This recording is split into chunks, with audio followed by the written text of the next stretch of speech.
Hi guys, welcome to the Sat Prep Slayer. I'm your host, Cameron Scott Kirk, and together we will slay the SAT. What's in a name, Shakespeare once said. Well, a lot, especially if you're taking the SAT test.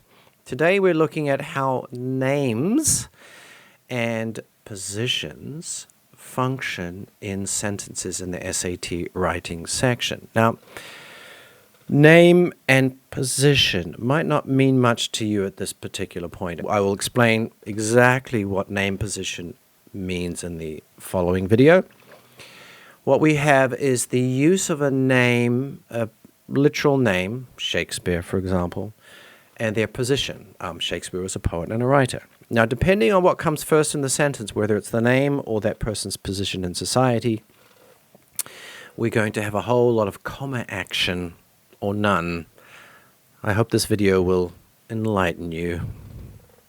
Now, we have two sentences. A, Leonardo da Vinci, the Renaissance intellect, revolutionized art and science with such masterpieces as the Mona Lisa while pioneering ... B, read the biography of the Italian Renaissance artist and inventor Leonardo da Vinci. What is the difference between them? Have a look here. In sentence A, we have two commas, whereas sentence B is completely void of commas, completely naked, not even one. Why is that? Well, generally speaking, in the SAT, you will see a lot of B, the position of that person in society, what they do, what they're known for. Preceding, he's also known as an inventor, preceding the actual name. So I'll do a wiggly line under here for the name. Everybody knows the name Leonardo da Vinci. But because that is following on the position, there are no commas needed between the position and the name. However, if you reverse that situation, if you put the name first and the person's position in society or what they're known for, it could be a job title, it could be a job position, then you're going to have commas. Okay, so basically we have name, comma, position, but position, no comma, name. Why is that important? In the SAT, you are going to be tested on this, believe it or not. When to use commas with positions and names, and when not to. What? Before we get into the actual SAT examples, let's go down to the sentence 22 here. What I would like to point out is that the question itself is not related to the topic that I'm talking about, which is name and position. But you will see it here. Lebanese American artist Etel Adnan. Now, we have the position first. This person is known as a Lebanese American artist, and their name is Etel Adnan. Notice there are no commas. Okay, that's exactly what we were talking about before. When we have position first, followed by the name. Okay, position, name. In this case, the position is Lebanese American artist, or the artist, and the name follows. Okay, here is question 25. This knowledge that we now possess about position and name is going to come into effect. You'll see down here, the sentence is introducing the work of little-known French portrait artist, followed by the name. Now, because, as you know, the position comes first, and the name follows, there is no need for any commas between the name and the position. Bearing that in mind, which of these answers is the correct one? It should be quite obvious to you. It is B. No punctuation is needed. Why? Because it's position first, followed by the name. Question 20 from a different test. The question itself is not related to the issue of position and name, but I'd just like to point out to you that in this example, we have the name first, Louisa May Alcott. So we have the name first, the position or what they are known for comes next. Author of the popular novel Little Women, 1868. Now, in this case, notice the commas, please. Because the name comes first, we do have commas before we continue on. That follows the rule that we have talked about.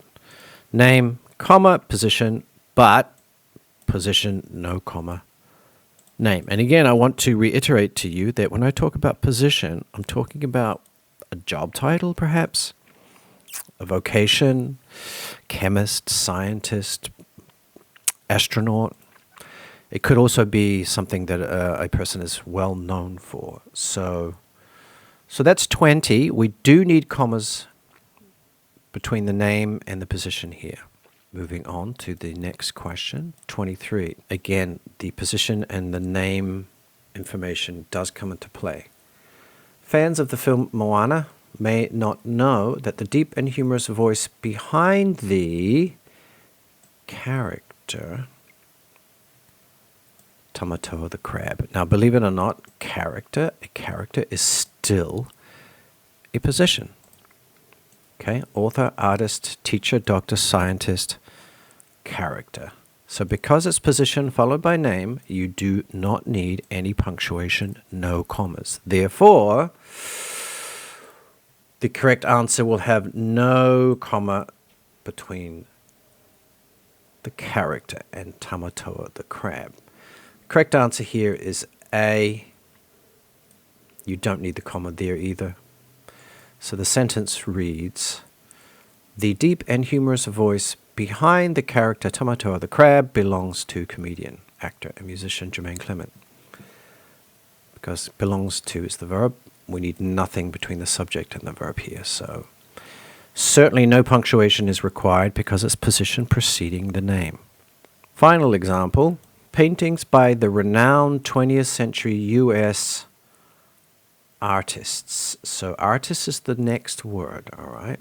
But what's the relationship between 20th century U.S. artists and the following names? Well, again, you can clearly see position is first. The names of these people come second. Therefore, there is no comma or any type of punctuation required between the word artists and the names. So B is the correct answer here. Because it's position first, because they are renowned 20th century U.S. artists, that's their position, and their names follow, there's no punctuation at all required between the two of them. And certainly no comma required at the end because we're going up to the verb. All right, so that's position followed by name. Keep an eye out for that. If you get a position and in the name, there will be no punctuation between these two things. However, if the order is reversed, if it's name followed by position, you will be seeing a comma coming in here. All right, possibly one, possibly two. Okay, guys, so that's a quick lesson on position and name. Position comes first, generally speaking, a lot of the times in these SAT tests. Positions first, name second, no punctuation is required. Get rid of that punctuation. Okay, so in terms of SAT, they're very picky about commas with name and positions, so you have to be aware of that. I'm hoping this video will have explained it clearly and concisely, or I'm out of a job. Thank you for tuning in today. Tune in for my next video on equally weird grammar that has absolutely no use in the real world except if you're taking an SAT test. And remember, the SAT board is your enemy. I am your friend.